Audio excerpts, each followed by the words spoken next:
Como que era viver nesse momento? Você tem o Costa e Silva, é instituído o ato institucional número 5, aí o Costa e Silva tem um AVC, segundo dizem, é afastado, 69 vem o Médici, a coisa fica, né, a coisa fica barra pesada. Como que era surfar entre Timothy Leary surfando o caos, o papa do LSD, e segundo dizem as más línguas, do Woodstock, e como que era essa questão da liberdade, né? Essa liberdade toda, corporal, física, sexual, e do outro lado o medo, né? O medo da polícia, o medo do vizinho, porque naquela época as roupas coloridas, os cabelos, né? Aquela atitude irreverente, né? E você tinha muita caretice, você tem caretice em São Paulo até hoje, né? Como que era? As pessoas denunciavam, né? O vizinho denunciava você para o DOPS, do ICOD, olha lá, ó, tem um comunista aqui no pedaço, né? Porque para eles, roqueiro, música, era tudo comunista. Como que era andar nessa corda bamba, né? Sem sofrer algum tipo de prisão, arbítrio, tortura, ou você acabou sendo perseguido? Bom, dentro da faculdade, como o CCC, o Comando de Caça aos Comunistas, era praticamente do lado, a diretoria do CCC fazia parte da Faculdade de Direito do Mackenzie, a gente tinha que andar com um esquema de segurança. Eu fazia parte da AP, da Ação Popular, aquela eu acho que até do Marighella, eu não sei bem se o Marighella era do VAR, Palmares ou da AP, mas era uma associação que a gente tinha os nossos grupos, né? Que a gente procurava estudar profundamente todas as alternativas em relação ao arbítrio. E a gente era ameaçado todos os dias na faculdade, não só fisicamente, pelo pessoal do CCC, a gente tinha que andar dentro do campus com esquema de segurança, só para você sentir a barra, não dava para andar sozinho dentro do campus, que a gente era ameaçado fisicamente pelo pessoal do CCC. Também éramos ameaçados pelo decreto 477, alguma coisa nesse sentido, que expulsava os subversivos, entre aspas, que eles chamavam os estudantes de esquerda, eles expulsavam das faculdades. Então, vira e mexe, a gente era chamado na diretoria com essa ameaça de expulsão também. Então, a gente tinha ameaça psicológica e ameaça física. Isso dentro da faculdade. Fora da faculdade, nas ruas, era uma paranoia generalizada o tempo todo. Você não podia estar com 3 pessoas conversando numa esquina que, se passasse um camburão, você já era abordado e se eles achassem alguma coisa suspeita, a sua atitude, alguma maconhinha, um cabelo grande, né, um cabelo comprido e tudo mais, eles te prendiam. E isso aconteceu comigo em 73. Em 73, eu fui preso numa condição dessa. Eu estava dentro do meu carro com minha namorada, que era preta, né, negra na época, era um modelo. Atrás estava um amigo meu que era músico. Vou até entregar ele aqui, porque John Flavin, né, que tocou nos Secos e Molhados, na Patrulha do Espaço, com Elis Regina, etc. E uma amiga nossa de 1,80 m de altura, uma alemã, assim, que também era uma figura. Então, nós éramos 4 figuras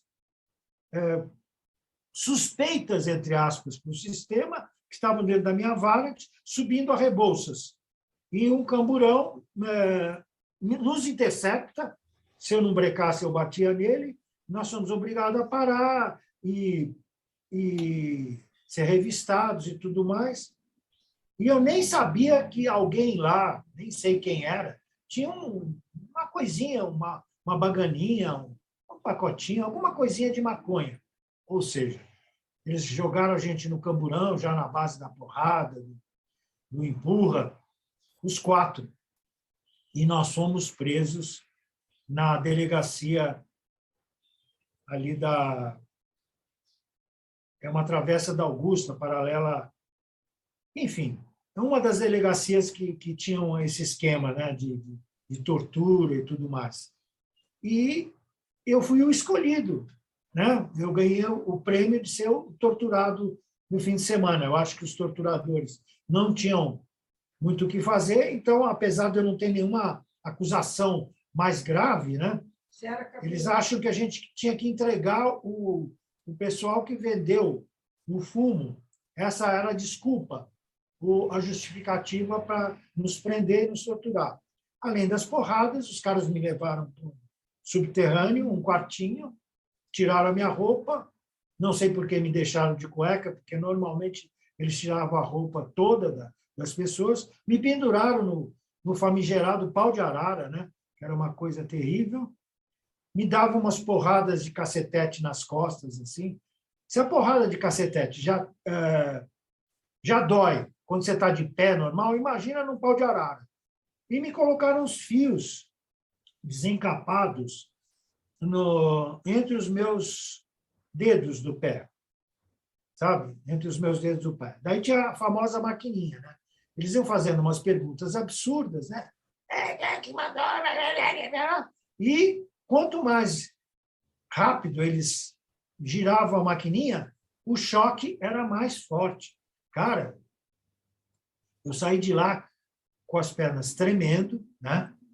Assim, não conseguia ficar em pé direito.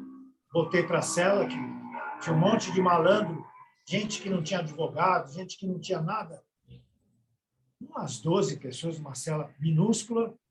E, graças a Deus, meus amigos e minhas amigas não sofreram nada.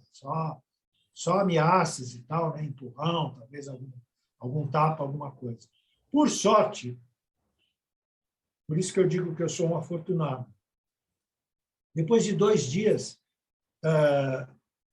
o meu tio, que era deputado federal na época, ele era um cara realmente influente e tinha sido através dele que o delegado da delegacia tinha sido nomeado. Então, depois dos caras me ficharem e tudo mais, aquela coisa né, de impressão digital, você deixar a impressão digital de todos os dedos, eles esqueceram tudo isso e me libertaram porque meu tio tinha nomeado esse delegado. A partir daí, e, por exemplo, antes disso, eu acho que eu estou sendo muito prolixo e muito... Se você quiser saber mais alguma coisa, por exemplo, eu cheguei meia hora depois que o Caetano foi preso em 1968, né? E depois eu fui reencontrá-lo na Bahia em 69, quando ele foi solto, de cabelo curto e tudo mais. O Gil me convidou para tocar um dia antes dele ser preso também. Então, eu era um fã do Gil, sou até hoje. Acho ele um músico genial, uma entidade mesmo brasileira. Hoje em dia, ele tem uma sabedoria que poucas pessoas no Brasil conseguem ter. E no dia seguinte ele foi preso, depois ele me convidou para tocar. Isso são histórias que vão rolando, que eu posso ir contando se você tiver alguma